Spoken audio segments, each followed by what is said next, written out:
So what's up, Dusty? Not much. How are you? And what's your name? My name's Adam. Oh, Adam. Okay. Yes. Laura told me that Adam was here doing your interviews. It's like the second or third week or something. Yeah, second week, and okay.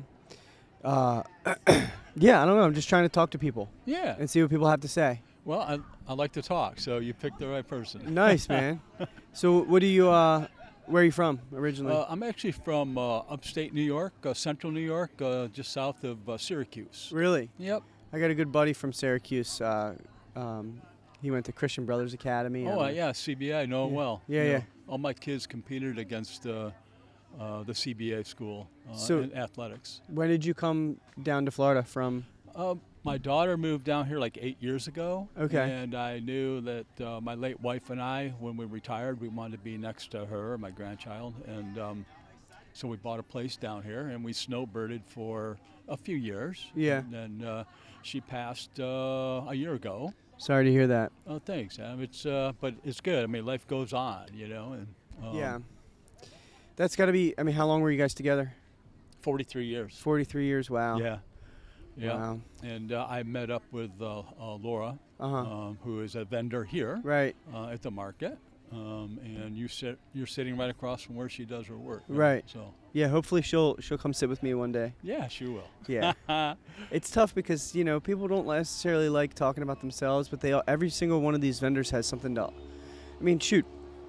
They took a chance on themselves at some point in their lives Yes. and decided they were going to make their art or jewelry or food or drinks or whatever it is, and Right. they were like, I'm going to go for it. And there's such a unique story in every one of those. Yeah, and that's why, I love her story, too. Yeah. It's great. And that's what was really attracted her to me. Yeah. We've been dating now for 5 months, and she's very artistic, Yeah. very creative.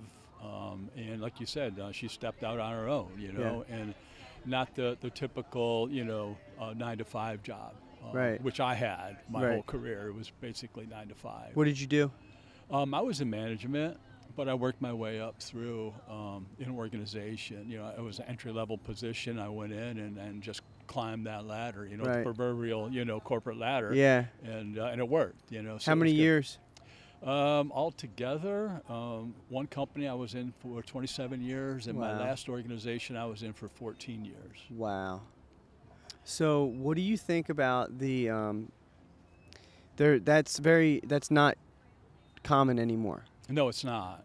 People will. People move back. Yeah. It's they'll just go after, any company that's offering them a little bit more, and they'll Right. just go to a different position. And then if this company's offering a little bit more, Yeah, I think you see that in business as well. You don't see the commitment to their people either. I know the organizations I were in, they were, that old adage that customer is number one. Yeah. I believe in a corporation that says my employees are number one, and then they will take care of the customer. Yeah. Right. So I just believe companies should make their people the top focus, and then if you treat them properly, they in turn are going to treat the customers the way they need to be treated. and be loyal to the company and not And jump around. yes, exactly. Be loyal to the employee, and then they'll in turn be loyal to the company as well. So I wonder if it's like a cultural thing where young people are moving, or if it's at the corporate level where companies aren't taking as good care of their people as they once were, or maybe it's a combination. I think it's a combination of both, Adam. Yeah. I think that I don't think it's quite as a commitment, and people. Look, I mean, our world now is, portable, everything, Yeah. right? And even jobs are portable. I mean, back in the day, when I was working up through the corporate, there really wasn't a lot of those free openings. Business is bigger, there's more companies, there's more things to do. I mean, the whole economy has expanded exponentially, over the Yeah. last 50 years, And working from home and stuff. and working from home and those sort of You things. you weren't in the working from home world. Well, I was actually. I took a position in D.C. In the late '90s. Okay. To become a director of the certification programs for actually an organization called the Air Conditioning Refrigeration Institute, Yeah. which was a trade association for the HVAC manufacturers. And what happened was I was down there. I was there probably like 3 or 4 months and said, I can't do this. I went to my Right. boss and said, look, because it was gridlock. My office was 20 miles from the office. It'd take me an hour and a half to get in every day. Wow, in and D.C.? An hour and a half to get out, yeah. Yeah. And so he goes, well, what are you going to do? I said, I don't know, just go pump gas. I mean, it was a really prestigious position that I had, you know, and I would sit in hearings on the Department of Energy and those sort of things. And finally he comes to me and goes, why don't you just work from home? So I was like one of the first telecommuters. They called them. They didn't call them. They didn't say work from home. No, they call them telecommuters. And I actually wrote a white paper on that. You know, oh, really? About pitfalls that, you know, telecommuters could fall into. You know, and watching Sports Center all day. No, actually, it's the reverse of that. What happens is people don't leave their work. You right. know, they don't go and leave it and close the door. So they're there and they put in extra hours. Right. And they don't give enough time to themselves. So if there's no separation between home and work, then people will just always work. Yeah, they do. Yeah. Even people who work from home, you know, it's really attractive at first, you know, and you might watch Sports Center, you know, or Oprah or what have you, right? You know, but at the end of the day, a committed individual to an organization is going to put in more time than really they're getting paid for. So then they end up working like 70 hours a week. Exactly. Yeah. And then that's probably not good for burnout either. People are going to burn out and they're not going to do their best work. Yeah. You know, I'm a firm believer that people should go into the office, but I do believe in working from home as well, too, and I think you can find a happy medium. Mm-hmm. When I was telecommuting, I would go into the office in D.C. every couple of weeks for a day or two, you know, and just then commute back to my house. You know? Right. You know, with COVID, obviously people go months and months and months without stepping back into the office. You know, that's tough. It is tough, but I, you know, living in the world, traveling, shopping, doing whatever you're doing, I would say post-COVID and this new, you know, a higher percentage of people working from home or telecommuting, as you said, than ever, productivity is down across the board. Yeah, it is. No matter what aspect of... I agree with that, yeah. It is down. Yeah, you know, and I think, you know, people do put in those extra hours, but they're probably not, you know, good hours. Right. Yeah. They're burnt out hours. They're fried. Yeah. Yep. And then there's probably a large portion of the population that, well, COVID's just so unique that what it did to everything. Yeah, it was crazy. It was a weird place in our history, you know, globally. Yeah, it's so crazy. But we could sit and talk about COVID forever, and I think people are probably tired of hearing about it. So, so you're retired? Yeah. Do you like being retired? I do. There are times I feel bored at times. Yeah. You know, I play golf. You can only play so much golf. Right. You know, I do have a puppy. He kind of keeps me busy. But, you know, retirement is good. I retired at 62 nice. Because of my wife's illness. I became a caregiver. So I really wasn't ready at 62. But now being almost 66 and being almost 4 years being retired, I love it. Yeah. You know, it's nice to just go and do whatever I want to do when I want to do it. And I've been fortunate enough to put money away, and so I don't have to worry about making ends meet, and this is good. Do you think that, so you've worked a very long time. Yep. You've been retired for 6 years. Do you think people need to work, need to do something? Yeah, that's a good question. I think some people do. You know, some people love their craft and they'll never retire. Right. You know, I think of, Laura, she'll never retire from what she does because she's an artist. Right. And so she gets paid for her artistry and those sort of things. So I don't think she'll ever truly retire. Right. And I do think you find people that, you know, when they retire, they let themselves go. Right. They don't engage anymore. They don't, work on their brain. They don't think, And they deteriorate. And they do deteriorate. And I think that people need to be cognizant of that and be a little wary of it and understand that can happen very quickly. Yeah, I wonder if people need purpose in their life. Absolutely. And then a job isn't necessarily needed, but it helps people that otherwise can't find a purpose. And here's a perfect example of that, which I do. When my wife passed, I got a puppy. Uh-huh. My daughters convinced me I needed a dog. Yeah. At 3 a.m, when he was 4 months old and had to go out, I would be cussing my daughters. And what'd you do to me?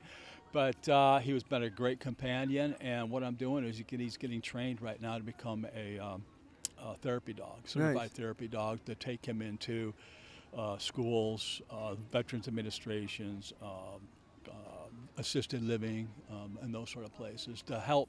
That's my way of giving back, Right. knowing what my wife went through. So And, what did your wife go through? If she went through lung cancer. She had it was diagnosed, and she lasted 4.5 years. With the luckily, because she had a good oncologist, and she was up on the latest technologies with like Keytruda, which was just coming out of being FDA approved for Right. fast track back in 5 years ago. Yeah. Sorry to hear that you had to go through that. Cancer's tough. And It was bad, and on a personal level, I let myself go. Yeah. Because you're more concerned about your companion, your wife, and what she's going through, and I put on a lot of weight. Right. And since then, since her passing, I've lost 50 pounds. What do you do to lose your weight? I actually went on I first started traditional dieting after 2 months, and losing like 14 pounds. I said, I can't do this because I knew it didn't work. Right. And Traditional dieting being eating less. yeah, dieting, eating less, restricting your diet, restricting the foods that you Right. eat. I found Noom. And Okay. I don't know if you've heard of Noom. No. It's a psychologically based program that teaches you a different way of life where you don't restrict any food at all. Because the psychology is that once you restrict yourself of something that you want, you're going to want it more. Yeah. And that's the truth behind that. So what it teaches you to eat more often during the day. Yeah. Eat smaller meals, instead of a 12-ounce steak, eat a 4-ounce steak. 'Cause Right. You don't need anything bigger. Size of than your that. fists is like. Yeah, and you learn that. So then it becomes, rote, you just do it every day, and it's a rote learned thing, and it works, so. Cool. All right. So I'm still figuring out how to get proficient at segues.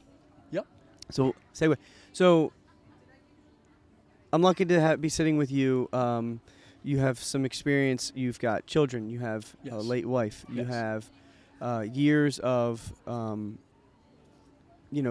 being a cog in the wheel, so to Yep, speak. sure. Yep. And you've successfully made it to retirement. You're Yep. in Florida. It's paradise to me. So life is not easy. It's not easy. Life But is it's- not easy. But it's good. It's good. Yeah. So like, how do you do you have to constantly remind yourself that life isn't easy or that life is good regardless? I tell myself, that I am in paradise Yeah. and that life is good, and waking up every day, Right. on the right side of the grass is a blessing, Mhm. and I don't take that for granted. Living here in Florida, and know where I grew up, it was called the land of the concrete sky, where you didn't see the sun. Yeah. It was like the second cloudiest city in all of the United States year It's after tough. year. It's near the Great Lakes, and so it always get the cloud cover. So I don't take any of that for granted. I don't take life for granted. I have 3 beautiful kids, 3 beautiful grandchildren. I have a beautiful girlfriend now, and the sun, 80 Yeah. degrees, you can't beat it. You can't beat it. No. Any tips for people for like a 20-year-old getting out of college, about to start their life and go on this journey? Be happy. Yeah. Really be happy. Search for happiness and do what makes you happy.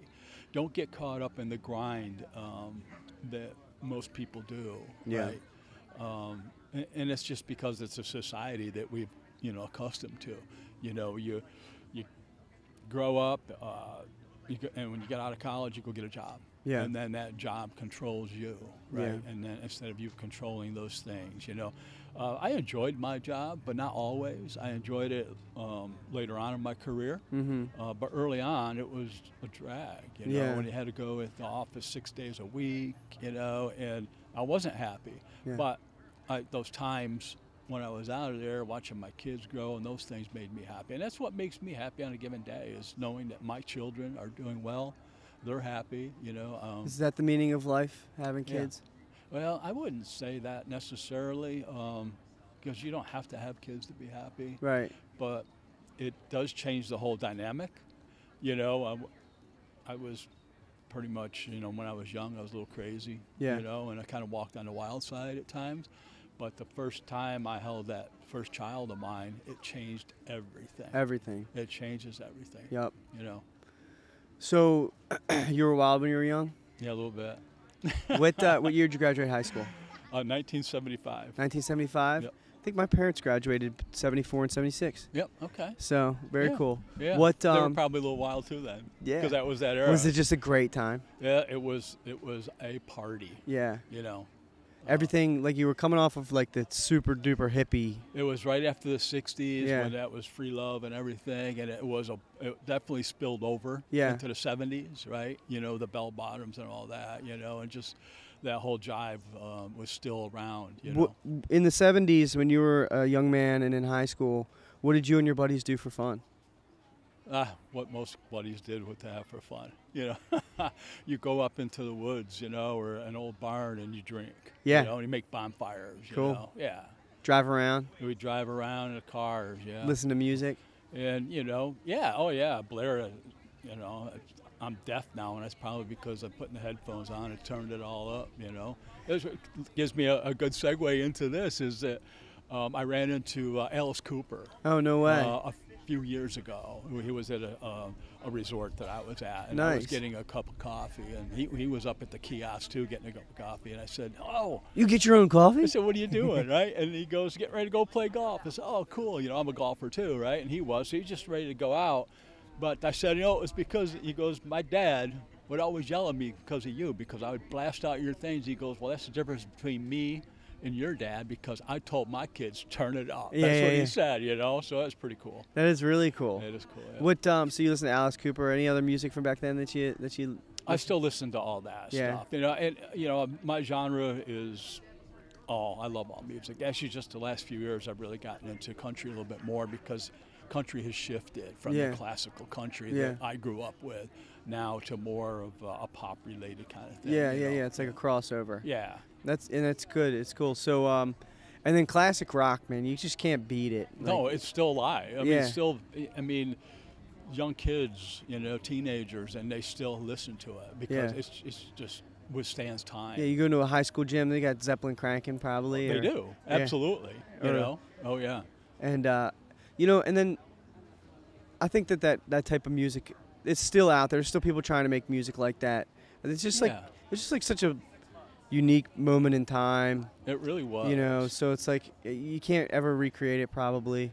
I don't think you can. I think that music then, it'll be here 20 years from now, 30 years from now, and Yeah. people will still be listening to Yeah, it. it's not like Mozart. Like Mozart, you can find him and listen, but you're not gonna sit down and Yeah. listen to much Mozart. But you know, you can rock and resonates with people Yeah, no because matter people what. feel the beat. You Yeah, know? yeah.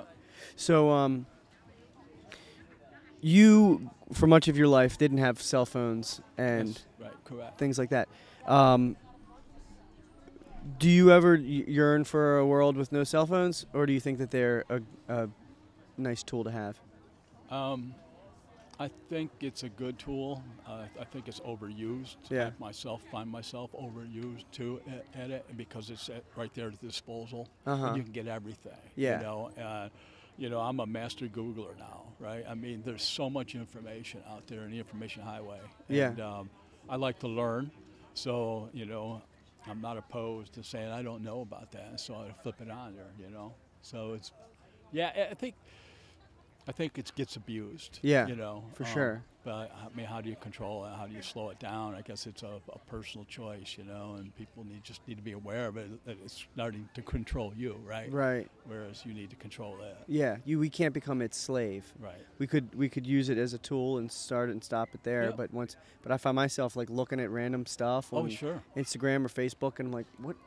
I know. I got my why. kid laying right there. Yeah, I know. It's like, what the heck am I looking at? And we Some do that. BS. Yeah. You know. Yeah. But if you're aware of it, then that's good. Yeah. I think it's people who aren't aware of that, you know, Yeah. and they don't realize how much time they're consuming. I think there's probably more. Unfortunately, there's probably more people that are unaware of it than are aware. I think you're right. And like these apps these days are being created by the same people in technology that they use to make slot machines. You know. Sure. Oh, and yeah, absolutely. So it's just like people are, especially TikTok and Instagram Reels, which I'm gonna make Reels out of this Yeah. content, so I can't Right. hate on it too much. But no, I understood. Yeah. but it's like, it just keeps you engaged, and don't fear for my kids. I mean, I have a 5-year-old and a 3-year-old, Right. and my stance is like, I'm not gonna like you said earlier, if you tell them, no, you can't have it, you can't have it, you can't have it, what do they just want it more. Right. So, like what I'm going to try and do is I'm just going to try and show them cooler stuff. Yeah, right. Well, it's, I hate to say it sounds like training a dog, but you want to redirect them. Yeah. You say, no, but how about this? Right, take them out on the water. Yeah, how about that, yeah. Cool, man. Yeah. Nice. Well, thank you for sitting down and sharing a little bit of your story. I appreciate it. I enjoyed it. It's therapeutic, I think. Oh, it's great. I mean, I loved it. I like people. I love to talk. That's when I was in management. I was a people person. Yeah. Because, again, your organization is made up of people. Right. Not just brick and mortar. So that's important. And, the whole world is made up of people. Like, what are we doing? Right. Why aren't we sitting down and talking more? We need to. Yeah. I appreciate the time. I really do too. You're a cool guy. Thanks, man. I started doing this with like friends and stuff because like we don't sit down and talk and look each other in the eye and Right. like talk. So and then it just evolved from there, and I find myself feeling way better Good. after I talk to people. Yeah, me and too. it doesn't even have to be about anything. It's Right. just like we did. I think we covered almost every topic. and it's really easy with social media these days you can curate your own reality on your social media with Sure. what you follow, and you can make the world seem like a very hateful, scary place. And a lot of the times, whether it's CNN, Fox, doesn't matter which side of the coin you're That's on, right. they're all Absolutely. trying to tell you that the other place is evil. That's correct. And then you get out into places like this, you have conversations, Yep. and you realize, wait a second, people are kind of cool, and it doesn't really matter And who I they turned are. that off Yeah. because it turned me out. Yeah. Just the last couple of years, I don't watch news anymore. Yeah, me It's just- neither. It's just- unimportant to me. it- I'm not going to change that, right? Right. And I don't want to be in a hateful world. No. So I want to take it for what it's worth and just love it. So. One of the reasons I moved to Florida was it was during the pandemic, and it doesn't matter which side you're on, but the pandemic sucked for everybody. Sure. And we were visiting Florida because I was from the Northeast, and it was closed. Yep. Locked down. Mm-hmm. And I come down here and I go to Terra Firmata, February or something, and I'm looking out at a lot of people having a good time, smiling, high-fiving, hugging, enjoying music, and I thought to myself, there's absolutely no possible way that everybody here is either a Democrat or everybody here is either a Republican. Right. Everybody, it's all a mix, and everybody's here trying to smile and have a good time. That's right. And that's perfect. It is. So then we moved. Yeah. All right, man. Thanks a lot. Thanks, Adam. Appreciate it. Talk was good. Hello. I'll just let you look at my phone for 1 second real quick, and you can scroll down for my Facebook just from this morning alone. Go that way, I meant. So you'll know that I'm an awakened one from 3 years ago. I know every line known to man already. I went into a church this morning, they were indoctrinated, I had to run out. It's what we do, we're here to save the children. Okay. Save them from what? The trans